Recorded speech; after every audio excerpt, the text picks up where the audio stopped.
नमस्कार। झारखंड की 10 फटाफट और काम की खबरों के लिए वीडियो को अंत तक जरूर देखें। झारखंड में बदलेगा मौसम, गर्मी से मिलेगी राहत। आज से 4 दिन बारिश की संभावना। झारखंड में इस बार जबरदस्त गर्मी पड़ रही है। सूरज मानो धूप नहीं बल्कि आग उगल रहा हो। इस तपती गर्मी में लोग बारिश का इंतजार कर रहे हैं। लोगों का इंतजार जल्द पूरा होने वाला है। लोगों को गर्मी से 4 दिनों के लिए राहत मिलने वाली है। आज से 24 अप्रैल तक झारखंड में बारिश की संभावना जताई जा रही है। रांची मौसम केंद्र के मौसम वैज्ञानिक अभिषेक आनंद ने न्यूज 18 लोकल को बताया कि गर्मी बहुत पड़ रही है, लेकिन लोगों के लिए अच्छी खबर है, क्योंकि आने वाले 4 दिनों तक लोगों को खुशनुमा मौसम देखने को मिलेगा। बंगाल की खाड़ी से नमी हवा के साथ अधिक आ रही है, जिस वजह से बारिश की संभावना जताई जा रही है। वर्षा के साथ साथ वज्रपात व गर्जन होने की संभावना है। ऐसे में लोगों को काफी सचेत रहने की भी जरूरत है। 8 साल बाद सीएम आवास में हुआ इफ्तार का आयोजन। राज्य सांसद शिबू सोरेन समेत कई मंत्री विधायक हुए शामिल। मुख्यमंत्री हेमंत सोरेन की ओर से रमजान उल मुबारक के अवसर पर बुधवार को दावत इफ्तार का आयोजन किया गया। कांकी रोड स्थित मुख्यमंत्री आवास 60 वर्षों के बाद इफ्तार का आयोजन किया गया। अंतिम बार वर्ष 2013-14 में आयोजित इफ्तार पार्टी के दौरान भी उस समय मुख्यमंत्री के पद पर हेमंत सोरेन ही थे। इसके बाद जब वो दोबारा 2019 में दिसंबर मुख्यमंत्री बने तो कोरोना की वजह से इफ्तार का आयोजन नहीं हो सका था। अब पुनः ये आरंभ हुआ है। मुख्यमंत्री आवास में आयोजित दावत इफ्तार में सभी धर्मों के लोग शामिल हुए। मुख्यमंत्री ने सभी रोजेदारों को रमजान की दिली मुबारकबाद दी। ऐसे अवसर पर सभी ने राज्य की प्रगति, प्रेम, भाईचारा, खुशहाली और अमन चैन के साथ सुरक्षित जनता, सुरक्षित झारखंड की दुआ की। दावत इफ्तार में राज्यसभा सांसद और पूर्व मुख्यमंत्री शिबू सोरेन, मंत्री सत्यानंद भोक्ता, बन्ना गुप्ता, मिथिलेश कुमार ठाकुर, बादल पत्रलेख और हफीजुल हसन, सांसद महुआ माजी व कई विधायक उपस्थित थे। झारखंड के ठेका श्रमिकों का 3,500 तक बढ़ा महंगाई भत्ता। झारखंड सरकार ने ठेका मजदूरों की मजदूरी से जुड़े महंगाई भत्ता में वृद्धि कर दी है। इससे विभिन्न कैटेगरी के मजदूरों की मजदूरी में लगभग 2,200 से लेकर 3,500 रुपए तक की बढ़ोतरी हो गई है। सरकार ने ठेका श्रमिकों की सेवा शर्तों एवं देय मजदूरी का निर्धारण किया है। श्रम नियोजन, प्रशिक्षण एवं कौशल विकास विभाग द्वारा 1 अप्रैल 2023 की तिथि से अधिसूचित परिवर्तनशील महंगाई भत्ता की दरें तय की गई है। जो ठेका श्रमिकों को देय होगी, इसके लिए सरकार ने आदेश निर्गत कर दिया है।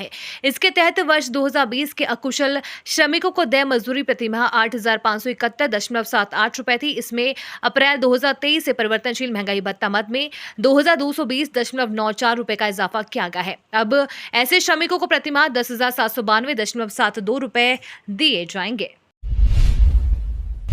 झारखंड में बिजली संकट फिलहाल खत्म, मांग के अनुरूप हो रही आपूर्ति। 1 सप्ताह से चली आ रही एनर्जी क्राइसिस फिलहाल दूर हो गई है। इंडियन एनर्जी एक्सचेंज से करीब 400 मेगावाट अतिरिक्त बिजली लेकर झारखंड में बिजली समस्या को दूर कर दिया गया है। गुरुवार को दिन में डिमांड के अनुरूप पर्याप्त बिजली उपलब्ध रही। राज्य के सभी 57 ग्रिड सब स्टेशनों को फुल लोड बिजली मिली। कहीं से पावर क्राइसिस के कारण लोड शेडिंग की बात सामने नहीं आई। यहाँ तक कि डीवीसी कमांड एरिया में भी डिमांड के अनुरूप आपूर्ति हुई। डिमांड के अनुरूप बिजली उपलब्ध है, इसलिए सभी महाप्रबंधक एवं अधीक्षण अभियंता स्थानीय स्तर पर होने वाले लोकल फॉल्ट को कम से कम समय में दुरुस्त करके बिजली बहाल करने की दिशा में काम करें, ताकि लोगों को इस भीषण गर्मी में अधिक देर तक पावर कट का सामना ना करना पड़े। कम से कम समय में फॉल्ट दुरुस्त करने का काम करें। कहीं भी 5 से 10 घंटे तक लोकल फॉल्ट के नाम पर पावर कट ना किया जाए। इसका विशेष ध्यान लोकल स्तर पर अभियंता सुनिश्चित कराएं।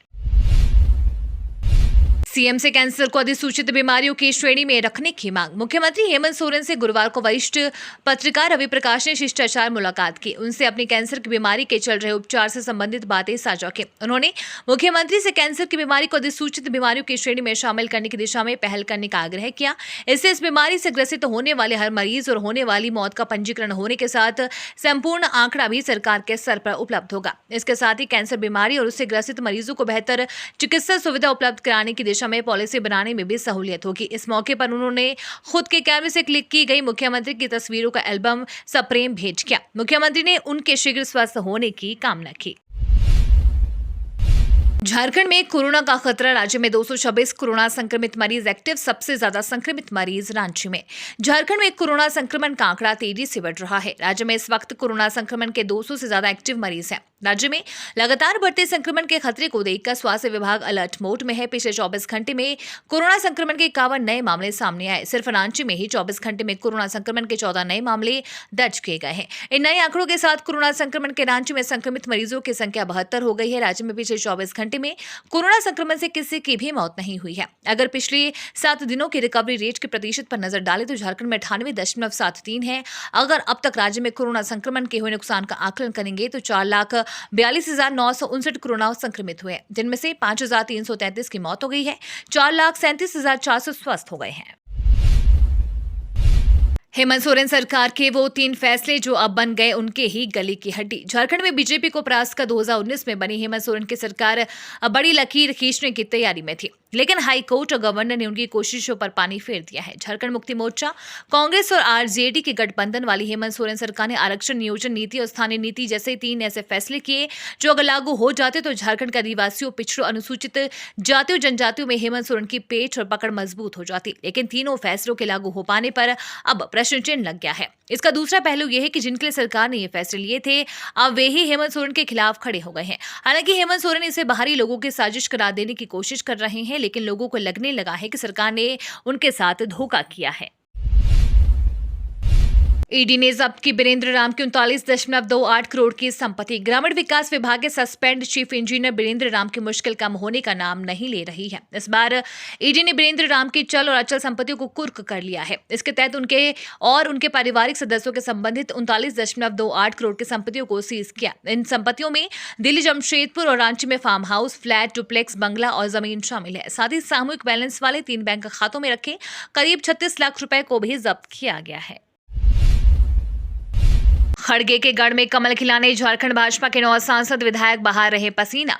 कर्नाटक विधानसभा चुनाव में झारखंड भाजपा के 9 सांसद विधायक पसीना बहा रहे हैं। झारखंड से गए नेताओं को मुख्य रूप से कांग्रेस अध्यक्ष मल्लिकार्जुन खड़गे के गढ़ गुलबर्गा में किलाबंदी करने की जिम्मेदारी मिली है। झारखंड से सांसद आदित्य साहू, निशिकांत दुबे, सुनील सिंह, विधायक मनीष जायसवाल, बिरंची नारायण, अनंत ओझा, कोचे मुंडा और नीरा यादव यहां कैंप कर रही हैं। पूर्व राज्यसभा सांसद अजय मारू भी चुनाव प्रचार में हिस्सा ले रहे हैं। झारखंड से नेता गुलबर्गा जिले के गुलबर्गा दक्षिण, गुलबर्गा उत्तर, चितापुर और सीधम में चुनाव प्रचार, जनसंपर्क, सांगठनिक बैठकों, चुनावी सभाओं में तो हिस्सा ले रहे हैं। इसके अलावा अपने अपने समाज और जाति से जुड़े संगठनों के नेताओं और बुद्धिजीवियों से भी संपर्क कर भाजपा के पक्ष में माहौल तैयार कर रहे हैं।